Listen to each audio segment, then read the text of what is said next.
Почитувани присутни, добар ден и добре дојдовте на книжевниот портрет на познатиот македонски поет, книжевен ликовен критичар, есеист и преведувач Ефтим Клетников. Уживајте!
Ефтим Клетников е роден во село Негрево 1946 година. Тој е еден од најзначајните поетски имења во својата генерација. Во 1969 година дипломирал на Филозофскиот факултет во Скопје. Имал студиски престој во Париз како стипендист на француската влада. За своето творештво, кое бројува над 20 стихозбирки, Клетников е лауреат на бројни значајни домашни и меѓународни награди, меѓу кои и наградата на Президиумот на Меѓународната академија за во Русија и наградата Леополд Седар Сенгор од Европската академија за поезија, литература и уметност со седиште во Париз. Член е на Македонскиот пен центар, каде ја извршувал и функцијата секретар. Работел како новинар и книжевен уредник, а бил и директор на фестивалот Струшки вечери на поезијата. За почеток го поканувам директорот на Градска библиотека Гоце Делчев Гевгелија, Стефан Марковски, да ни се обрати.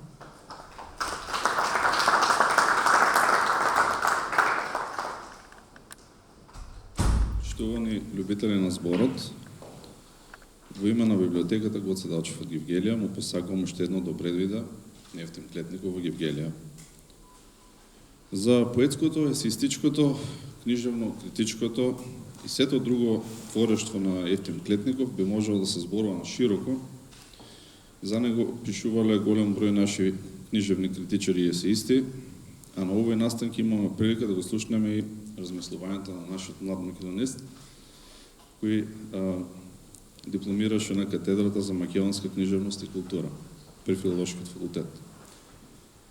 Ќе препуштам главната реч на овој настан за Клетников токму на Пепи Стамков, а во однос на творештвото на Клетников во оваа прилика ќе издвојам три нешта кои лично ме поврзуваат со поимањето на поезијата.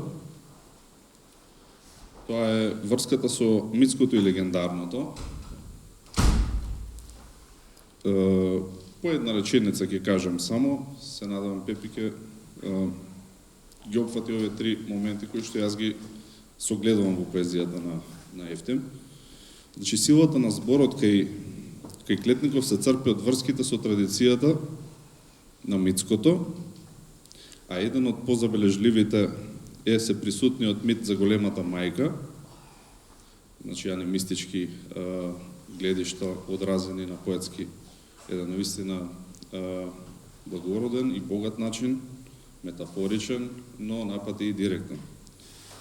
Потоа гномичноста и посегот на поезијата кон вистината, нашиот Георги Старделов го споредува Клетников со Борхес и книгата од Песок, каде смислата катаде не се измолкнува низ дланките, поминувајќи меѓу нашите прсти како песок.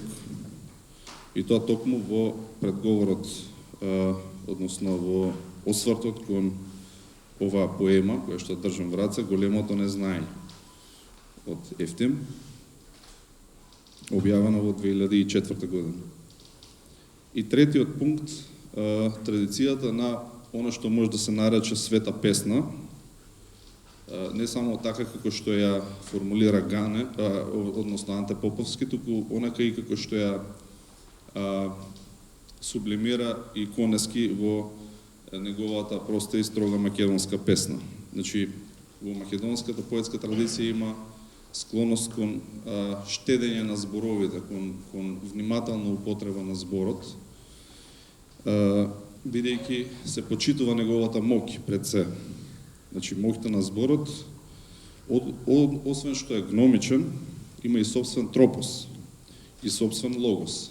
Значи, и токму тоа тројство ја задава и целокупноста на зборот, неговата целина, значи, во рамки на која тоа е и семе, зборот е семе на смислата, но тоа е и јатка, како што би рекол самиот Ефтим Клетников во една своја книга. Да не заборавам да спомнам дека една од првите книги со рецензии, со книжевни осврти, кои што воопшто ги имам прочитано, уште во моите основно училишни денови беше токму оваа книга која што држам в раце, а тоа е Хоризонти на зборот, каде Ефтим превасходно зборува за поети од различни епохи, од руската, но и различни европски традиции,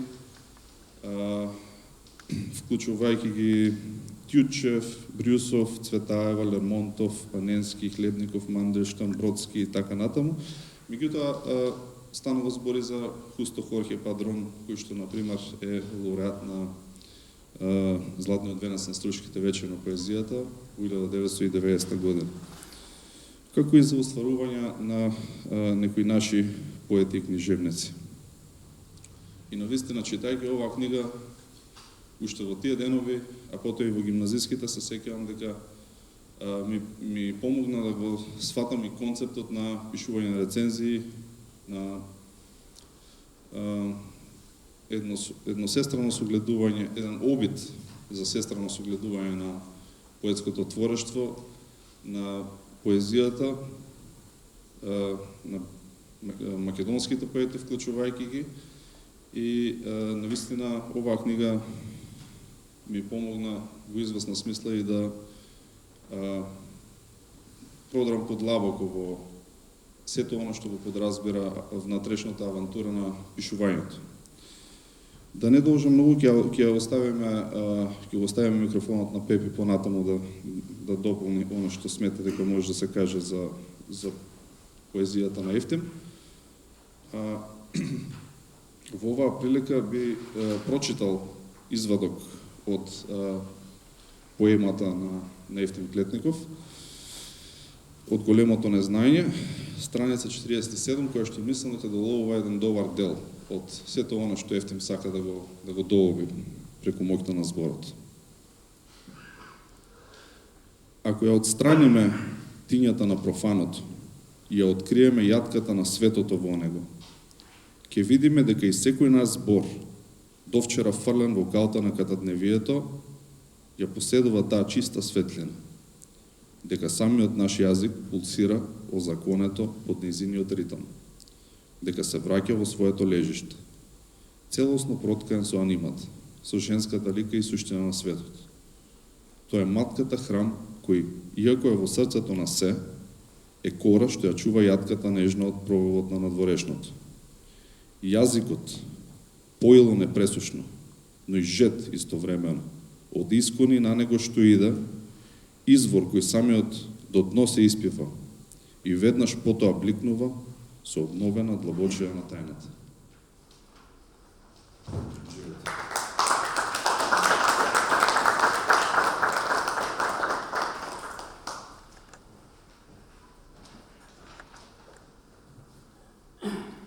Поетски збирки. Модер вир, Зраци и самраци, Окото на темниот, Песни за огнен, Гласови, Маж и жена со лице спроти звездите, Прасија, Троја и многу други. Поезија за деца. Кула со златното звоно, Златна рибка, Море во сонот, 88 песни за месечината, Сончеви песни. Есеј и критика. Орион, Јатка, Во потрага по целината. Евтим има подготвено неколку антологии на македонската поезија. Препејува од руски, француски, словенечки, српски, хрватски и словачки јазик. Неговата поезија е застапена во голем број антологии и преведена е на неколку јазици. Дел од неговата поезија ќе ни прочита Петар Јанчев. Повелете.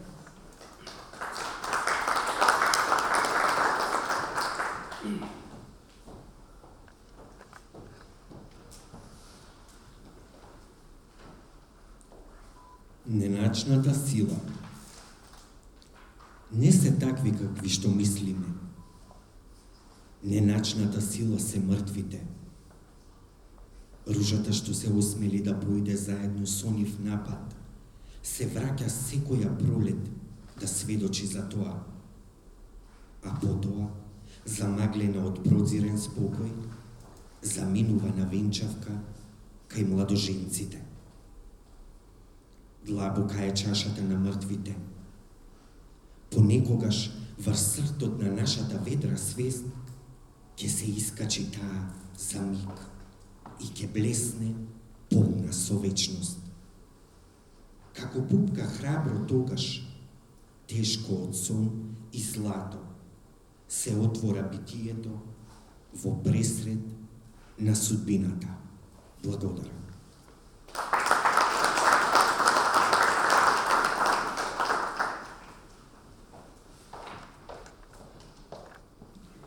Почитувани, ќе уживаме сега во музичкиот дел кој го препуштаме на Теда, а потоа го покануваме Пепи Стамков да ни каже нешто за книжевните достигнувања на Клетников. Уживајте!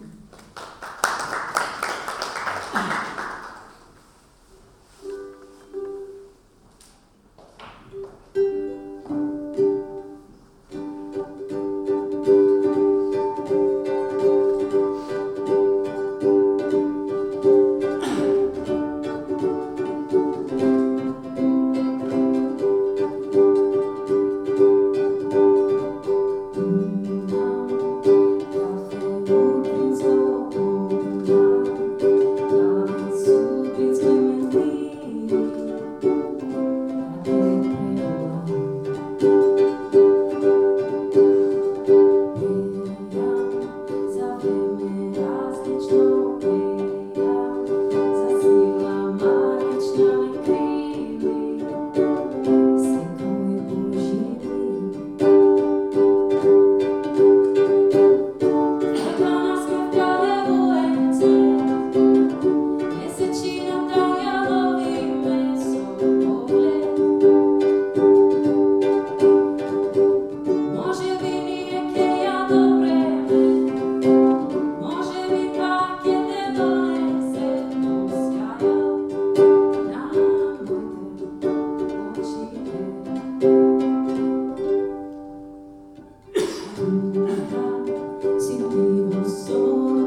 Почитувани присутни, кога дознав дека треба да зборувам за почитуваниот Евтим Клетников, пред мене се појави еден мал предизвик, ако смеам да кажам така, зашто сакав да го представам и творецот Евтим Клетников, а и човекот Евтим Клетников. Се надевам дека овој мој текст, насловен Критичкото соцвездие на Евтим Клетников, го прави токму тоа. Маската на борбата меѓу квантитетот и квалитетот паѓа во оној момент кога критичарот сфаќа дека за да стигне до едно како, треба да има бројни колку зад себе.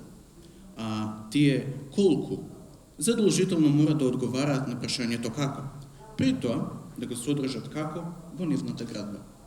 Евтим Клетников е поет, прозаист, драматург, препејувач, есеист, критичар, колумнист. Најтешкото нешто за кое може критичарот да пишува е токму критиката на друг автор. Акцентот се става токму на генерацијскиот јаз помеѓу критичарот Клетников и авторот на овие редови, особено ако се погледне низ призмата за хетерогената критика пишувана од Клетников.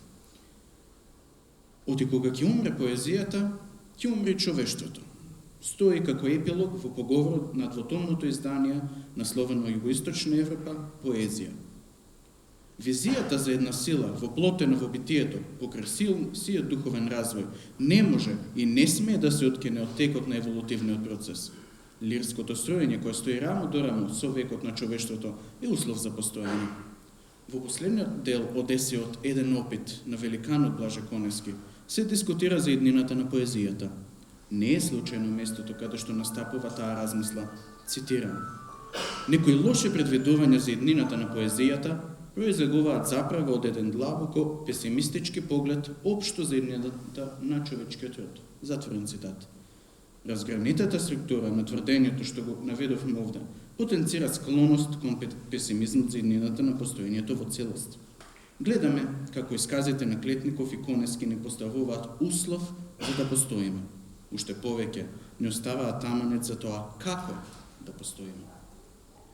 Критичките текстови на Евтим Клетников можеме да кажеме да ги поделиме на неколку типови, од кои главните ги дискутираме текстовите кои што се занимаваат со критиката за поезијата, за прозата и критиката за ликовната уметност. Во сите овие типови критика, главната особина што ги поврзува текстовите во една целина не е потеклото или домицилноста на авторите за кои се пишува. Ревносното око на критичарот Клетников препознава различни строења во светското творештво, при тоа водејќи сметка да не стави рамо до рамо со светскиот творечки процес, наведувајќи подкрепа за својот суд. Атанас Вангелов, пишувајќи за врската меѓу Конески и критиката, истакнува, цитирам: критиката е суд, образложение и стил истовремено. Тоа се три составки без кои нема добра критика или критика воопшто. Затворен цитат. Токму овие три составки се клучот за разбирањето на секоја критика, која во својата конструкција јасно покажува кои се вредностите за она за што се зборува. Одликите на јасноста пак ја одразуваат умешноста на критичарот и неговото владење на материјата за која пишува, особено кога станува збор за овие три различни жанрови. Текот на поетското творештво кај еден поет ни поставува предизвик. Во конструкцијата на критиката за едно поетско творештво влегуваат неколку фактори, од кои меѓу првите е стилот. Поетскиот стил ја дава основата на секој квалитетно творештво. Клетников се повикува на зборовите на Рајнер Марија Рилке, за да го обясни овој феномен. Цитирам: поезијата е искуство, му пишува Рилке во своите писма на младиот уметник, кој бара поетски совети од него. И тоа животно искуство, природно од долга низа години. Затворен цитат. Патот што го врви поетот, создавајќи го своето дело, е искуство. Патот е животот.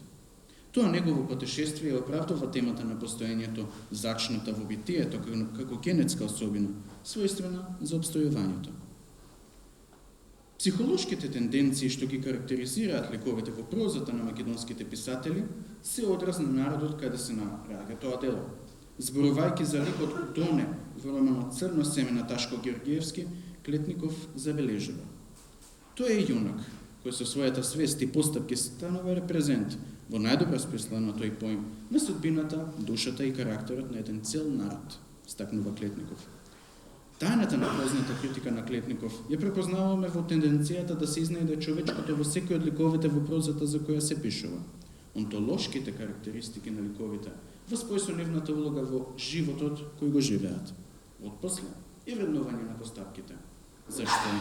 Иако фикција и читателите се препознаваат во действијата на ликовите, дури процени и самите да интервенираат во нивната судбина, како да се движечката сила што умее да ги спои реалниот и фиктивниот, односно имагинарниот свет. Како да ја имаат моќта на нивните желби да ги овековечат, исто како што посакала Артемида од својот татко Зевс, нејзиниот сакан Орион, да го овековичи на небото. Критиката на Евтим Клетников се занимава и со ликовната уметност.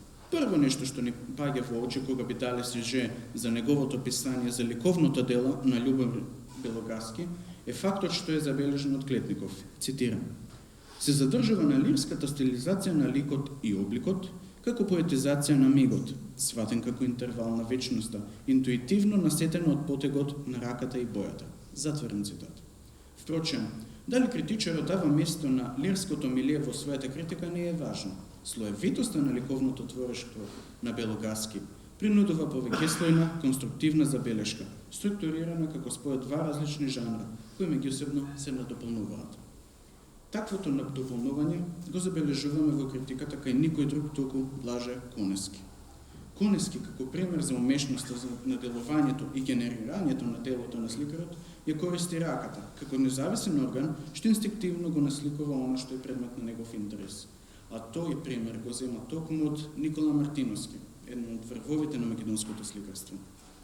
И не ќе знаеме за рефлексијата на битието, ако не начинеме во погледите на Клетников за вештината на Павле Кузмановски. Цитирам: во основа доминира едноставноста и јасната идеја на обликот, кој потоа сам од себе си се полне со естетска и онтолошка содржина. Аскетски чистата линија на овој уметник само со еден или два потега создава ликови и облици со својот автентичен уметнички живот. Затворен цитат. Може би главен акцент на критиката на Клетников, без разлика за кој жанр станува збор во неа, е умешноста да спои се во едно. Лирицизмот во уметноста, оживувањето на поетските слики во стиховите, приближувањето на карактеристиката на лик од прозата со читателот и давањето поинтимна улога на читателот, опишувајќи ги квалитетите на прозата како нулта точка во процесот на имагинарното заживување во мислите на читателот. Улогата на Евтим Клетников е најуспешна кога станува збор за представување на македонското творештво. Веќе забележавме дека умее да ги пронајде светските уметнички строења во домицилната творечка сфера. Градацијата во тој процес доаѓа самата од себе. Крајниот резултат го прославува не само критичарот, туку и човекот, во духот на улогата на онтолошката парадигма всадена во зборот.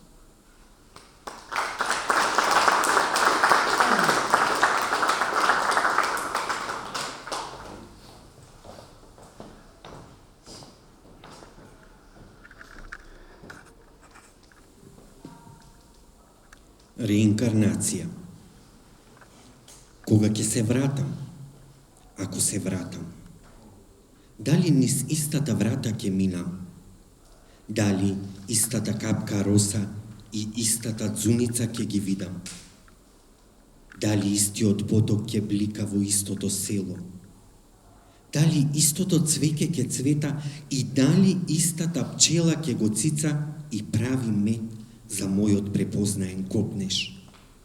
Дали пак ќе се надишува со планините моето срце? И дали пак од иста болка ќе градам куќа врз темелот на радоста, опашан со јанца? Благодарам.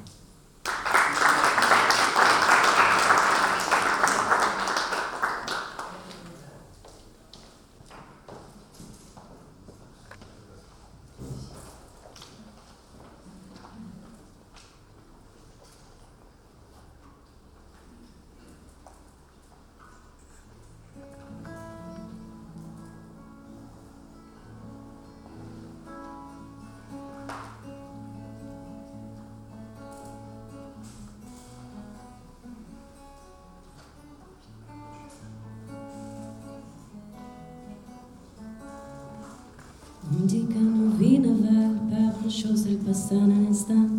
Enfin, les roses, on dit que le temps qui glisse est un salaud, que de nos chagrins, il se fait d'un manteau. Pourtant, quelqu'un m'a dit que tu m'aimais encore. C'est quelqu'un qui m'a dit que tu m'aimais encore. C'est possible,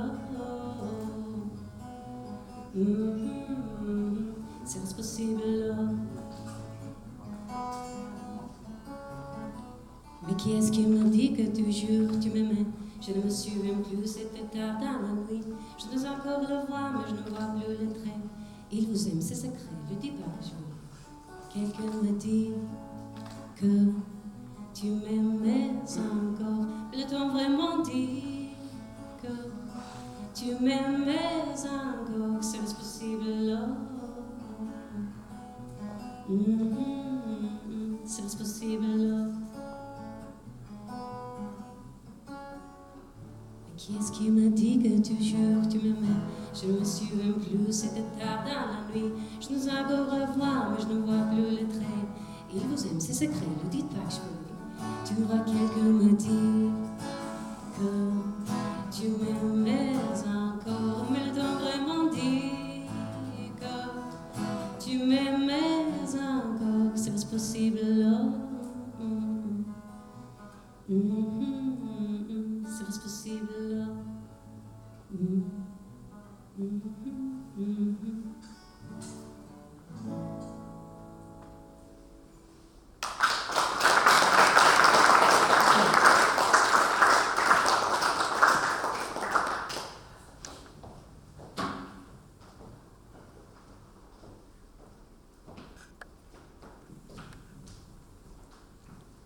Ако го позајмила ружата твоето тело. Ако го позајмила ружата твоето тело, тогаш тоа може да стане и слави. Гледај, сенката на едно пиле е веќе латица. Летот станува корен, песната мирис. И кога мислиш дека е затворен кругот, еден жбун од ружје птичјо јато, кој се искачува и губи во длабокото небо на заспаните. Благодарам.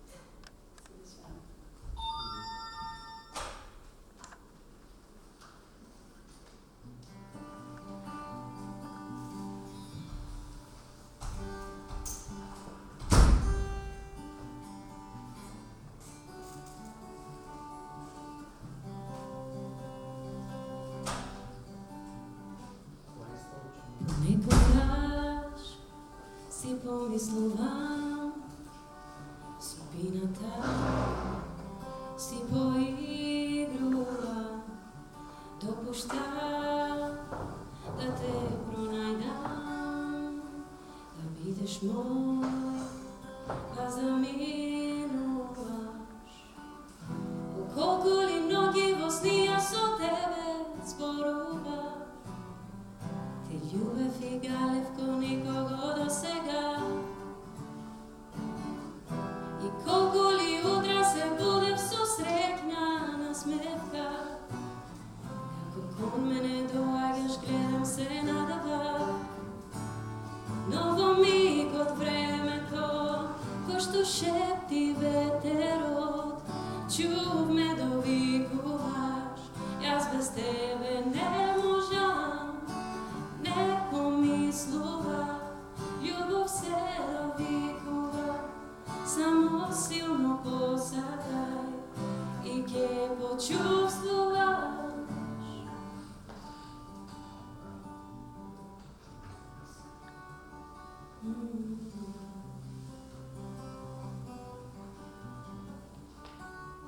Длабоки океани Чува сърца две, очите толкова мили, гледа само во мене. О колко ли ноќи во снија со тебе зборува, те љубев и галев ко никого до сега. И колко ли утра се будев со срекна насмевка, како кон мене доаѓаш гледам се надева. Но во миг од времето, кој што шепти ветерот, чув ме довикуваш, јас без тебе не можам, не помислував, љубов се довикува, само силно посака и ке почувствуваш.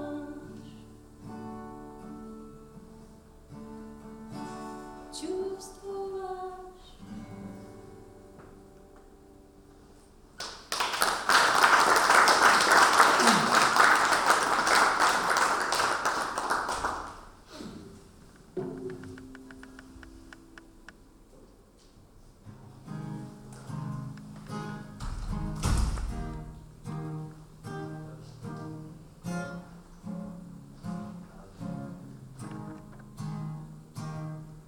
Утро, како никое, ново сонце сјае, меѓу звездите ми се случували нешто сите. Птици ко за мене да пеат, сите луѓе за мене се смеат, се е магично, створена си ти, за мене јастри, песни љубовни и желба замислив, да ја раката, па нека летат книжни змејови и детски летала. Убарам сонцето на небо, времето за нас не поминува за него, не важат правила и закони за нас. Малите деца што играат во паркот, шетат и мафтаат со раце. Насмевки им крадеме на сите, љубовта во воздухот се шири, сета природа знае, створена си ти. За мене јастри, песни љубовни и желба замислив, да ја раката, па нека летат книжни змејови и детски летала. Сонцето во морето се скри за планини, зелени долини, а јас танцувам срекна среде улица. Сега знам, моја малечка, нема потреба да трагам јас, ти си моја вила волшебна, створена си ти, за мене јастри, песни љубовни и желба замисли, да ја раката, па нека летат книжни змејови и детски летала, да ја раката, па нека летат книжни змејови и детски летала.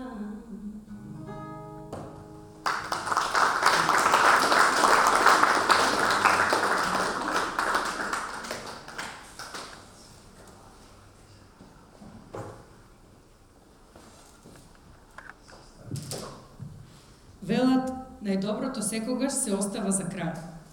Овој крај го препуштаме на познатиот македонски поет, книжевен ликовен критичар, есеист и преведувач Ефтим Клетников да ни се обрати. Повелите.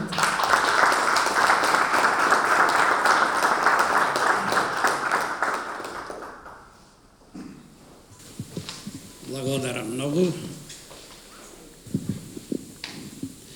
Драго ми е што се наоѓам меѓу вас, драги пријатели гевгеличани. Малку сум збунет, но велики ќе одмрзнам. Секако, јас не би го дал за ништо друго на светот, моето родно село Негрево во Малешевските планини. Мислам за секогаш што останува мит, но на жена ми имам речено, ако викам треба да одберам покрај Негрево уште некој градче или место во Македонија каде да живееме, тоа би било Гевгелија.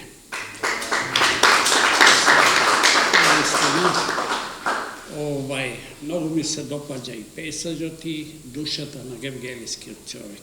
Мислам, воопшто, македонската душа е благородна, добра и длабока, но има нешто посебна арома, посебна аура гевгелиската душа со нејзината мека, медитеранска лиричност. Мислам, и тоа е многу значајно за мене. Може би тоа е, да речеме, како кај французите, нашата Прованса. Македонска Прованса, да речеме. Навистина сум почестен што сум денес кај вас.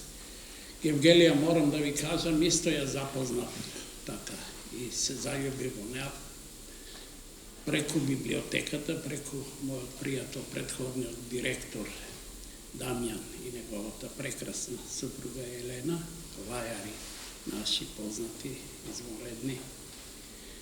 Сега и Степан, кој ја наследува библиотеката, исто еден сјаен поет и, мислам, литерат, еден од што стои во врвовите на нашата литература, извонреден интелект, можем да кажем.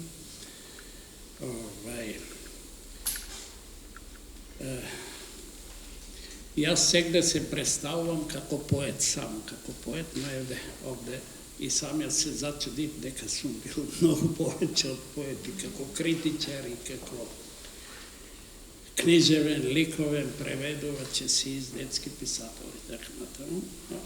Сегде е присутна поезијата и баш ме, така да кажам, ми убаво изненади Пепи што го одбрала не поезијата, туку книжевниот жанр да го представи мојата критика и есеистика. Знаете, сега ми дојде во врска со тоа мислата на Гете, кој вели најголемиот дар што им го дале боговите на човекот, тоа е дарот за воскит. Дарот да се воскитува човекот. Тоа е, мислам, тој голем мудрец Гете, иако јас него многу сакам, него као човек, он бил многу егоист, да речеме.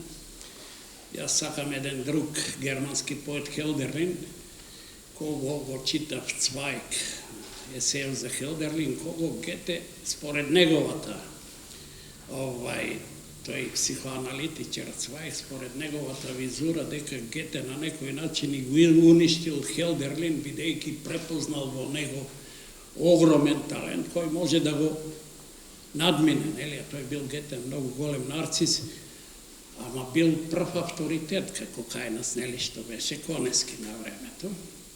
И Хелдерлин нормално оди кај него да му ги покаже своите песни и да му даде бардот оценка да го поттикне. И Гете многу цинички се однел кој него, му рекол, па тоа се детски песнички, добри се детски песнички. И Цвајк смета дека од тогаш почнало да прогресира она благо лудило шизофренија што е имал Хелдерлин, погоден од тоа на Гете, и после, како што знаеме, оние кои се поупатени во тоа, тој целиот свој живот го поминува околу 40 години во она позната кула во Тибинген на еден столар кој се грижи за него, во лудило, нели? Така да, Гете се восхитувал за себе, ама не им се восхитувал на другите. Значи, не умел тој дар за кој говор. Сега ќе испадне дека како и само пофалба е тоа, бидејќи имам напишано може околу 15-20 томови критика за наши поети и они од светската литература, затоа што едноставно сум се одушевувал, тоа ме терало, мојот мотив бил запишување критика, сум можел место тоа да напишам 15-16 романи, значи јас немам уште роман напишано, бидејќи така воодушевувајќи се на другите, иако сега да не бидам злобен, циничен за некои наши поети за кои сум напишал и по цела книга текстови, никогаш во животот не ми рекле прочитав од тебе песна или убави песни имаш или честито доби награда. Меѓутоа, тоа не е важно. За мене е важно дека дека кои сите ние не треба да бидеме рамнодушни кон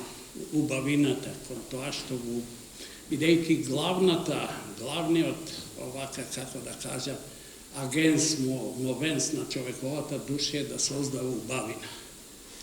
Како школката што создава, нели, убавина, бисер, тоа е главната агенс на школката, иако тоа се должи на болката, нели, она за да ја надмине болката, така го создава бисерот, нели, кога ќе влезе камче песок, ја притиска, ја боли и она лачи, како да кажа, влак, кој го обвива каменот и се создава бисерот, така и човекот, да речеме, оно што кога е создаден како Адам од Господ, он лежи на болката по изгонувањето од рајот и нели за да ја како школката, таа аналогија јас често ја користам, како школката да ја завити ка болката, ја витка со убавината.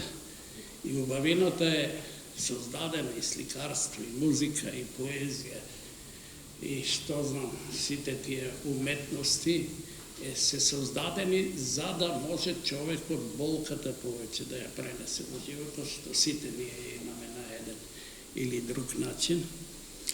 Значи, сега да не се расприкажав, јас многу да не должам, значи, голема благодарност на сите вас има, прво што дојдовте овде. Стефан се плашеше дека нема да има публика, полно е ова салончето, јас сакам така мала публика одбрана, бидејќи често пати го употребувам тој пример на големиот француски поет и символист Маларме, кој велеше доволно ми се во Франција 17 читатели. А тој во Франција 17, јас повеќе имам во Гевгелија.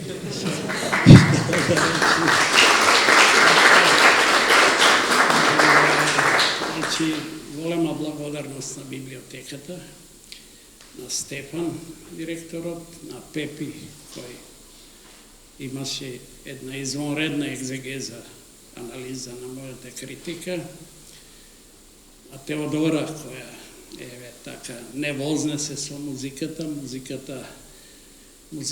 поезијата и сликарството се трите грации на уметноста, така како што е тоа атлетиката во спортовите, нели? Прв пат ја слушам јас Теодора, она и свири извонредно, и така да се изразам во стил на филозофијата на кармизмот индуистички, мора таа во претходниот живот да се дружела со ангелите, што толку убаво пее и свири, така. Да не го заборавам Петар, така убаво, фасцинантно ги прочита, како јас што сакам тивко и длабоко песните, така да би го посакувал и на друга моја промоција да чита. Не знам кој го направи изборот, дали ти Петар или некој друг, но баш, директорот, Стефан, браво, баш како јас да сум ги бирал песните, затоа што секоја песна му е драга на поетот, но ова се овие така наречените песните есенцијални што подвлече и Стефан со малку збор да се каже многу, тоа и Блаже Конески го ја форсираше таа поетска филозофија, песни во кои претежно преовладува она што го велат критичарите, Карлайл, метафизички квалитет, и дека песната е дотолку по-силно, доколку е повеќе исполнета со метафизички квалитет, а тоа значи со нешто кое реалноста ја трансцендира, ја преобразува во нешто свето, во нешто у нас кое е надземно, кое може да стои во манастир, во црква и така натаму. Да не заборавам, Емилија бевте вие и Старделова. Тоа сега ме подсети на мојот драг пријател Георги Старделов, кој, искрено да ви кажам, многу ме сакаш и мене, и мојата поезија, напиша неколку брилијантни студии за неа. Родни ми, Да, дури ме и предлагаше, тој ја пишуваше мојата критика за, како се викаше, за влез во академијата, ама може и добро што не влегов таму.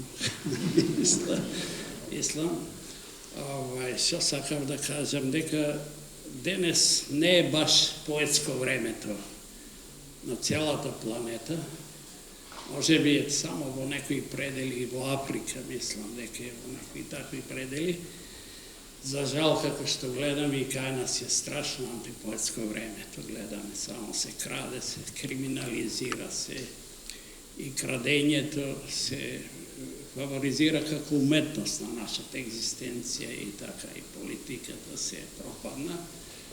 Така да, еве, пак да не звучи, јас би дал еден пример, јас сум, да речем, и целото моје семејство поради тоа што малце послободно, да речем, отколку што треба мислам, на црната листа во Министерството за култура. Така да овие 5 години, и што немаме добиено, но еве тука имам јас еден пријател, со моите пријатели што дојдоа да ме подржуваат, Борче Шахпаски, еден електроинженер од Ранг, и уште 2 пријатели електроинженери од Електролаб. За тие 5 години, благодарение на нив, издадов дури 10 книги ми помогна да издадам, така да се викаат секој зло за добро. Ово да ви кажам за поезијата. Има многу дефиниции за поезијата. Кога го прашаат поетот, што представува за тебе поезијата? Имам јас повеќе дефиниции што представува за мене поезијата, но може би е најважна она постоење. Едноставно представува и Марина Цветаева, тоа го вели, постоење. Значи не можеш да постоиш без поезијата. И искрено, ако некој ми ги врзе раците и ми ги земе моливите, јас не работам на компјутер, се архаичен сум, со моливи тетратки работам, така пишувам. Мислам дека ќе полудам една недела, ако ми така или ме закове за трпеза, само да јадам и пијам, јади, пи, друго не треба да работиш. Така. Значи, уште еднаш голема, преголема благодарност. Ви посакувам на сите овде што сте вие присутни и на сите во Гевгелија што не се присутни, дури и за сите гевгеличани што ќе се родат од иднината, се најубаво. Господ со нив да биде и да бдее над нив ангелот на среќата и убавината. Ви благодарам.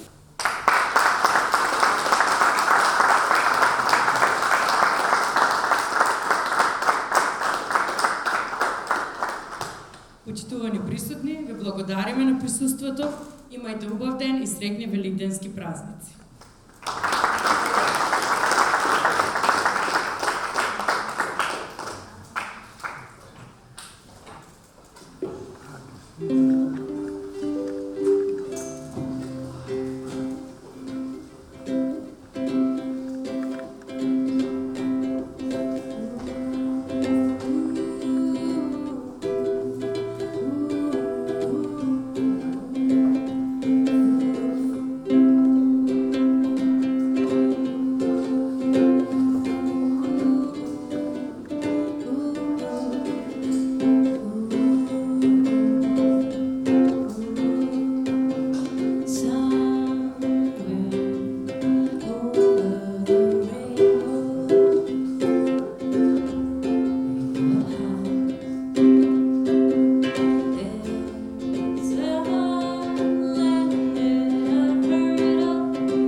straat